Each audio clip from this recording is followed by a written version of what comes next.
रविवार व्रत की पौराणिक एवं प्रामाणिक कथा इस प्रकार से है। प्राचीन काल में एक बुढ़िया रहती थी। वह नियमित रूप से रविवार का व्रत करती। रविवार के दिन सूर्योदय से पहले उठकर बुढ़िया स्नान आदि से निवृत्त होकर आंगन को गोबर से लीपकर स्वच्छ करती। उसके बाद सूर्य भगवान की पूजा करते हुए रविवार व्रत कथा सुनकर सूर्य भगवान का भोग लगाकर दिन में एक समय भोजन करती।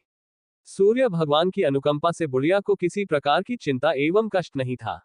धीरे धीरे उसका घर धन धान्य से भर रहा था। उस बुढ़िया को सुखी होते देख उसकी पड़ोसन उससे जलने लगी। बुढ़िया ने कोई गाय नहीं पाल रखी थी, अतः वह अपनी पड़ोसन के आंगन में बंधी गाय का गोबर लाती थी। पड़ोसन ने कुछ सोचकर अपनी गाय को घर के भीतर बांध दिया। रविवार को गोबर न मिलने से बुढ़िया अपना आंगन नहीं लीप सकी। आंगन न लीप पाने के कारण उस बुढ़िया ने सूर्य भगवान को भोग नहीं लगाया और उस दिन स्वयं भी भोजन नहीं किया। सूर्यास्त होने पर बुढ़िया भूखी प्यासी सो गई। प्रातःकाल सूर्योदय से पूर्व उस बुढ़िया की आंख खुली तो वह अपने घर के आंगन में सुंदर गाय और बछड़े को देखकर हैरान हो गई। गाय को आंगन में बांधकर उसने जल्दी से उसे चारा लाकर खिलाया। पड़ोसन ने उस बुढ़िया के आंगन में बंधी सुंदर गाय और बछड़े को देखा तो वह उससे और अधिक जलने लगी। तभी गाय ने सोने का गोबर किया। गोबर को देखते ही पड़ोसन की आंखें फट गईं। पड़ोसन ने उस बुढ़िया को आसपास न पाकर तुरंत उस गोबर को उठाया और अपने घर ले गई तथा अपनी गाय का गोबर वहां रखाए। सोने के गोबर से पड़ोसन कुछ ही दिनों में धनवान हो गई। गाय प्रतिदिन सूर्योदय से पूर्व सोने का गोबर किया करती थी और बुढ़िया के उठने के पहले पड़ोसन उस गोबर को उठाकर ले जाती थी।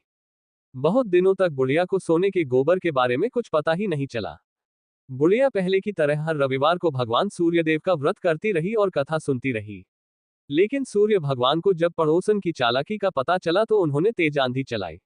आंधी का प्रकोप देखकर बुढ़िया ने गाय को घर के भीतर बांध दिया। सुबह उठकर बुढ़िया ने सोने का गोबर देखा, उसे बहुत आश्चर्य हुआ। उस दिन के बाद बुढ़िया गाय को घर के भीतर बांधने लगी। सोने के गोबर से बुढ़िया कुछ ही दिन में बहुत धनी हो गई। उस बुढ़िया के धनी होने से पड़ोसन बुरी तरह जल भूनकर राख हो गई और उसने अपने पति को समझा बुझाकर उसे नगर के राजा के पास भेज दिया। सुंदर गाय को देखकर राजा बहुत खुश हुआ। सुबह जब राजा ने सोने का गोबर देखा तो उसके आश्चर्य का ठिकाना न रहा। उधर सूर्य भगवान को भूखी प्यासी बुढ़िया को इस तरह प्रार्थना करते देख उस पर बहुत करुणा आई। उसी रात सूर्य भगवान ने राजा को स्वप्न में कहा, राजन, बुढ़िया की गाय व बछड़ा तुरंत लौटा दो, नहीं तो तुम पर विपत्तियों का पहाड़ टूट पड़ेगा, तुम्हारा महल नष्ट हो जाएगा। सूर्य भगवान के स्वप्न से बुरी तरह भयभीत राजा ने प्रातः उठते ही गाय और बछड़ा बुढ़िया को लौटा दिया। राजा ने बहुत सा धन देकर बुढ़िया से अपनी गलती के लिए क्षमा मांगी।